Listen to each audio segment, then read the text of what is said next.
சோழ நாட்டு திருப்பதிகள் வரிசையில நாம இன்னைக்கு பார்க்க போற மூன்றாவது தலம் திருக்கரம்பனூர். இத உத்தமர் கோயில்னு ஏன் சொல்றாங்கன்னு தெரியுமா? உலகத்திலேயே ரொம்ப அபூர்வமா மும்மூர்த்திகளான பிரம்மா, விஷ்ணு, சிவன் மற்றும் அவங்களுடைய தேவியர்களான சரஸ்வதி, லக்ஷ்மி, பார்வதி ஆகிய 6 பேரையும் ஒரே இடத்துல தரிசிக்கக்கூடிய தலம் இது மட்டும்தான்.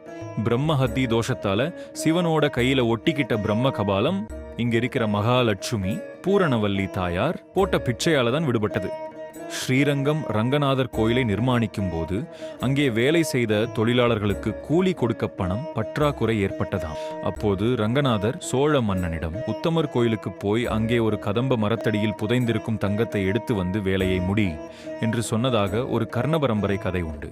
அதாவது ஸ்ரீரங்கம் உருவாவதற்கே பொருளாதார ரீதியாக உதவிய தலம் இது. வாழ்க்கையில ஒரு தடவையாவது மும்மூர்த்திகளையும் அவங்க தேவியரோட ஒரே இடத்துல தரிசனம் பண்ணுங்க.